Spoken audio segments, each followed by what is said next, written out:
Meus queridos amigos ouvintes, estamos mais uma vez juntos para continuar o estudo do Catecismo da Igreja Católica que estamos fazendo. Nós estudamos no nosso último encontro a questão do pecado original. Pecado que realmente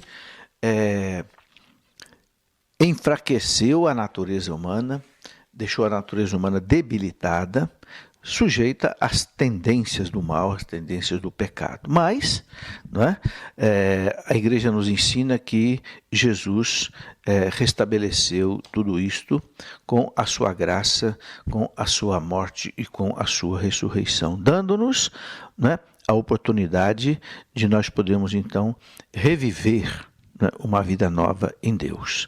É um duro combate, como diz o Catecismo aqui no parágrafo 407.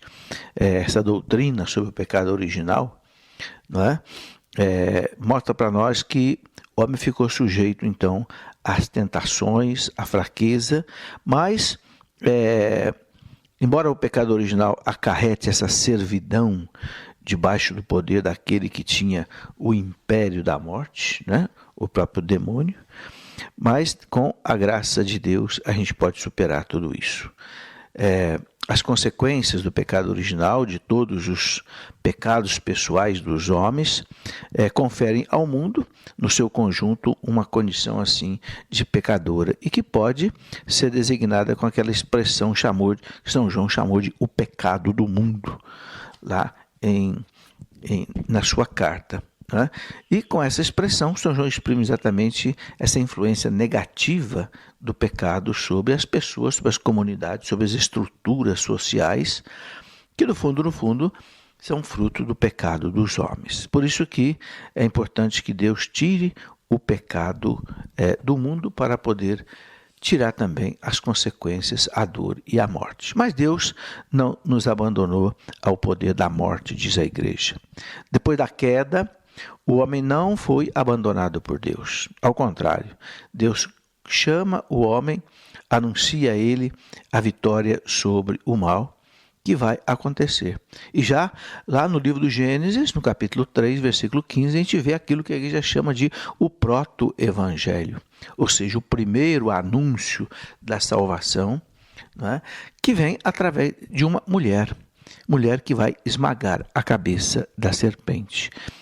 E que o seu descendente vai ter uma vitória definitiva. Então a tradição da Igreja vê nesta passagem o anúncio exatamente do novo Adão, Jesus Cristo, que, ao contrário do primeiro Adão, foi obediente a Deus até a morte e a morte de cruz, exatamente para dissolver a desobediência de Adão, que repara com a sua obediência, repara diante da justiça de Deus, a desobediência de Adão.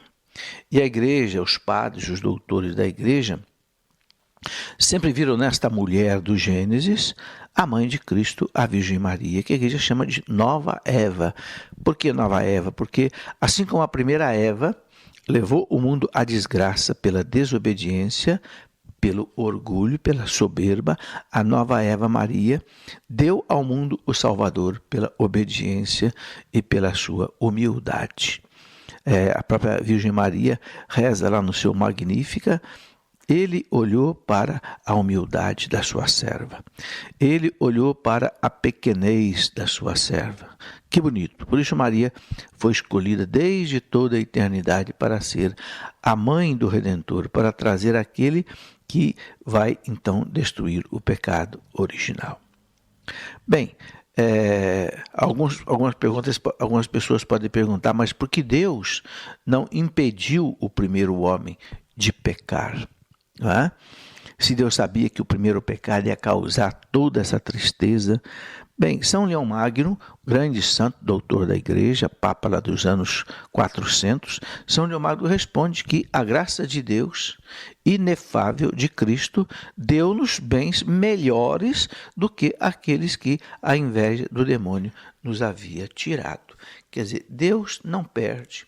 Deus nos deu, através de Cristo, bens maiores do que nós tínhamos antes. Ou seja, Deus sabe do mal tirar um bem.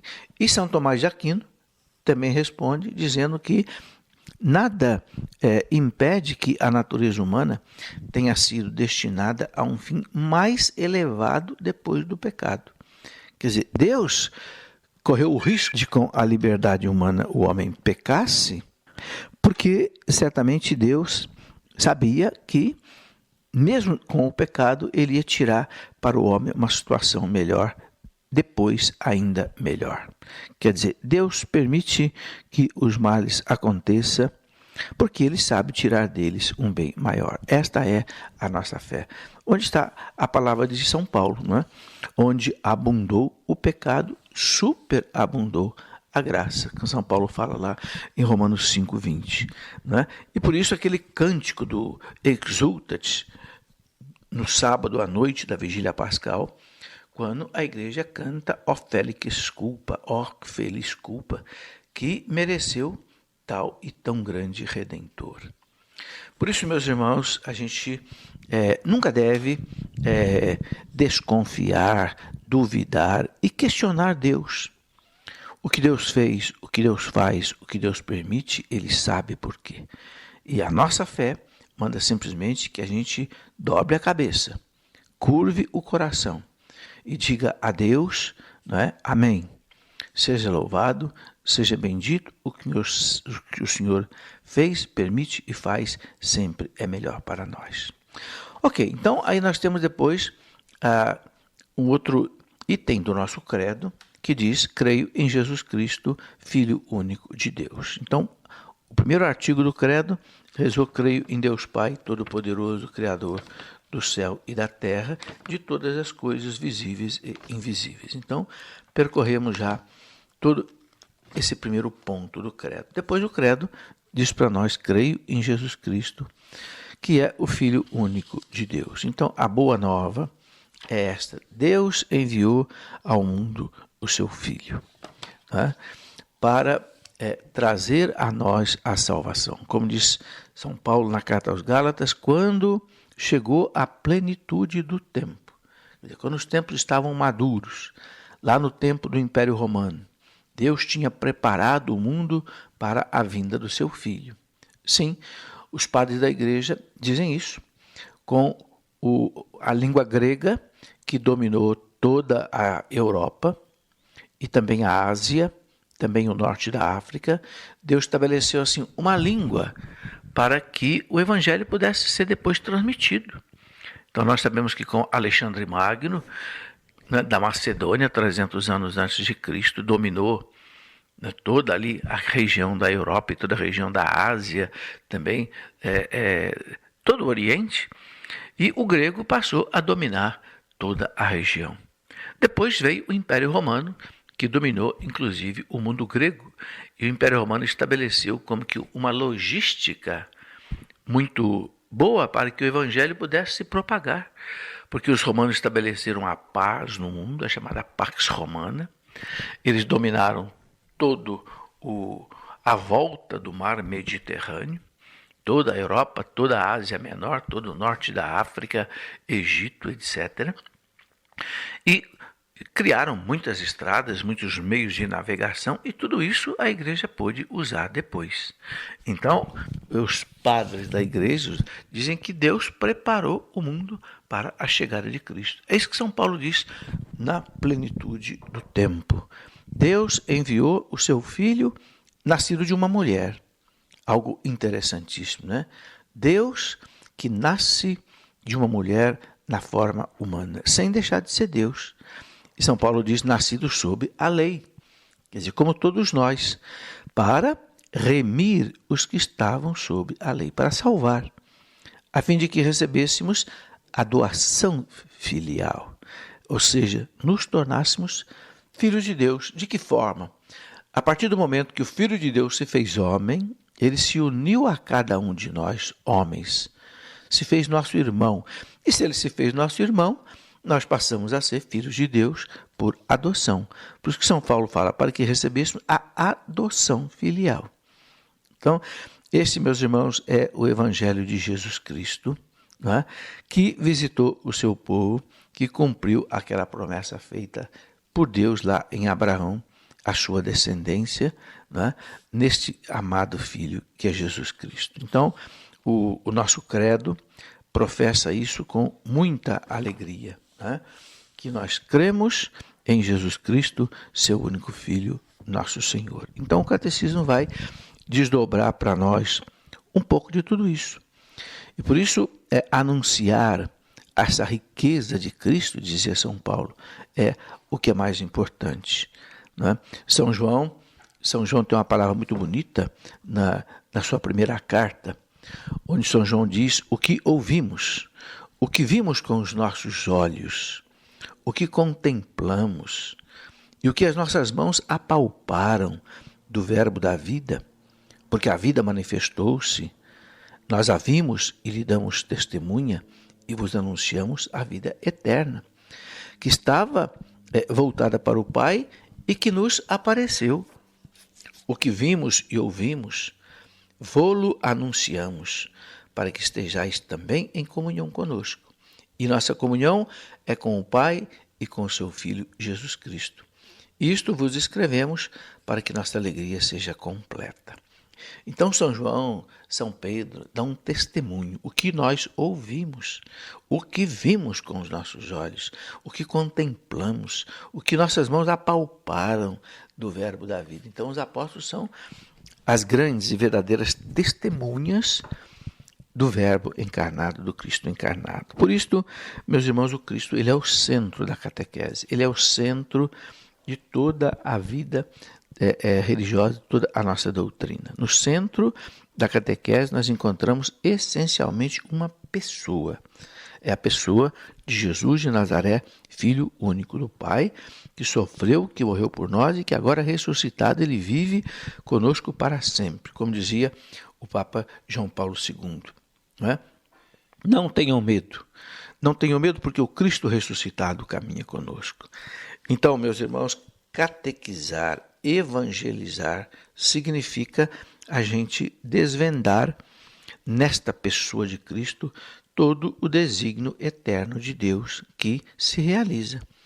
Então, é procurar compreender o significado dos gestos, das palavras, dos milagres que o Cristo realizou. Não pode haver catequese sem falar de Jesus Cristo, sem falar dos seus milagres, sem falar da sua vida, sem falar de tudo aquilo que ele fez. Tá? Todo catequista, disse o Papa João Paulo II, deveria poder aplicar a si mesmo aquela misteriosa palavra de Jesus: minha doutrina não é minha, mas daquele que me enviou. Minha doutrina não é minha, mas daquele que me enviou. Quer dizer, todo aquele que prega, que ensina, que dá catequese, não pode ensinar a sua doutrina, mas tem que ensinar a doutrina da igreja, que o Cristo entregou para a igreja. É lamentável que às vezes a gente encontre pregadores, catequistas, professores de religião, de teologia, que querem ensinar a sua doutrina. Não pode. A minha doutrina tem erro. Eu tenho que ensinar a doutrina de Cristo, eu tenho que ensinar o que a igreja ensina. Por isso, meus irmãos, é muito importante a gente estudar o catecismo, conhecer o catecismo, para que a gente não ensine coisas erradas para o outro. Aquele que é chamado a ensinar a Cristo deve, portanto, procurar, em primeiro lugar, conhecer Cristo, amar Cristo, viver segundo a doutrina da igreja para ensinar a verdade. Quem é Jesus Cristo? O catecismo fala aqui da palavra Jesus. Jesus, em hebraico, quer dizer Deus salva. É muito bonito isso. O judeu, quando dava o nome a alguém, o nome não era simplesmente uma coisa assim bonita. Não, o nome ele significava duas coisas para o judeu. Primeiro, quem a pessoa é, a sua identidade. E segundo, qual é a sua missão. Então, o nome do verbo encarnado, Jesus, Deus salva. Ou seja, quem ele é? Deus. O que ele veio fazer? Qual é a sua missão? Salvar. Então, no momento da anunciação, em que o anjo Gabriel, ele disse para Nossa Senhora que ela seria a mãe do Filho de Deus, ela dá o nome do Filho de Deus, que será Jesus, porque ele diz para Maria, ele salvará o seu povo dos seus pecados. Ok? Portanto, em Jesus, Deus recapitula toda a história da salvação e toda a nossa salvação. O nome de Jesus significa que o próprio nome de Deus está presente na pessoa do seu Filho feito homem para a redenção universal, definitiva dos pecados. Não é? Nós vemos ali aquela citação dos Atos dos Apóstolos, capítulo 4, versículo 12, onde São Pedro diz muito claramente para os judeus, né? Não existe debaixo do céu outro nome, a não ser o nome de Jesus, dado aos homens, pelo qual devamos ser salvos. Não existe outro nome, né, debaixo do céu, dado aos homens, pelo qual nós devamos ser salvos. Quem não conhece Jesus, quem não aderiu a Jesus, não aderiu à igreja que Jesus instituiu sob Pedro e os apóstolos, não tem a salvação conforme a vontade de Deus. Deus quer que nós sejamos salvos em Jesus Cristo pelos sacramentos que a igreja ministra. Aquele que não conheceu Jesus Cristo, sem culpa, não é? Não conheceu a igreja, não conheceu o evangelho, não teve culpa, porque nasceu em outra religião, essa pessoa pode se salvar? Pode. A igreja ensina que pode, se ela viver de acordo com a sua consciência, evitando o mal, fazendo o bem, porque a nossa consciência é aquela voz de Deus que sempre diz para nós, evite o mal, faça o bem. Não é? Então a pessoa, se sem culpa não conheceu o evangelho, não foi evangelizada, ela pode se salvar, mas para nós que conhecemos o evangelho, conhecemos a igreja, conhecemos Deus, conhecemos Cristo, não existe salvação sem Jesus Cristo, sem a igreja, sem os sacramentos da igreja. É o que São Pedro diz, não há outro nome dado aos homens debaixo do céu, né, onde possa sermos salvos. Isto é muito importante, meus irmãos, né? São Pedro diz que, São Paulo diz que Deus o destinou como instrumento de propiação pelo seu próprio sangue. Quer dizer, pelo seu próprio sangue, Cristo nos salvou. Então, essa salvação de cada um de nós depende deste sangue de Cristo. São Paulo ainda diz, era Deus mesmo que em Cristo reconciliava consigo o mundo. Isto você pode ver lá em 2 Coríntios 5,19. Né? É Deus que em Cristo, na sua morte, reconciliava o mundo com Deus. Por isso, aí está a nossa salvação. E a ressurreição de Jesus, ela glorifica o nome de Deus, Salvador. Pois a partir de agora, o nome de Jesus manifesta em plenitude o poder supremo de um nome que está acima de todo o nome. Né? São Paulo diz, ao nome de Cristo, todo joelho se dobre no céu, na terra e nos infernos. E toda a língua proclame para a glória de Deus, Jesus Cristo é Senhor, Jesus Cristo é Deus. Por isso, o nome de Jesus é muito importante. Tá? O nome de Jesus está no centro da oração cristã. Todas as orações litúrgicas, elas terminam sempre com aquela fórmula, né? Por nosso Senhor Jesus Cristo. E convosco vive e reina na unidade do Espírito Santo. Amém. E é interessante que na Ave Maria, a palavra Jesus está bem no centro da Ave Maria, né? Bendito é o fruto do vosso ventre, Jesus.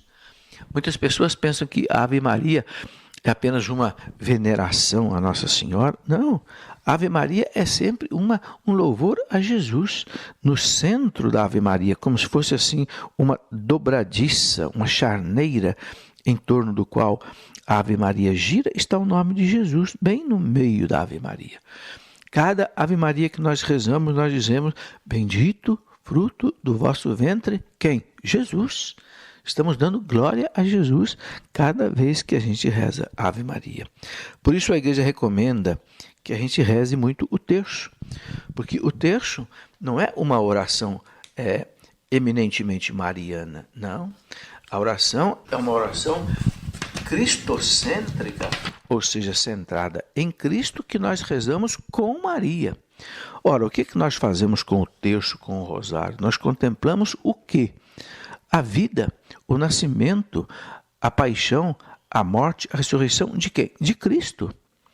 Nós não contemplamos a vida de Maria no terço, no rosário, contemplamos a vida de Cristo com Maria. Com Maria, pedindo a intercessão de Maria. Mas o que nós contemplamos no rosário é toda a vida de Cristo. É preciso lembrar isso. Por isso que o Santo Terço, o Santo Rosário, tem uma força extraordinária. Porque o centro dele é o nome de Jesus. É Jesus que, através da nossa oração, nos salva. Concede a nós as suas graças de salvação. Né? O terço é assim como uma corrente, uma cadeia que Nossa Senhora amarra o demônio, o prende, para que ele não destrua a nossa vida, não destrua a nossa família, não faça mal a nós.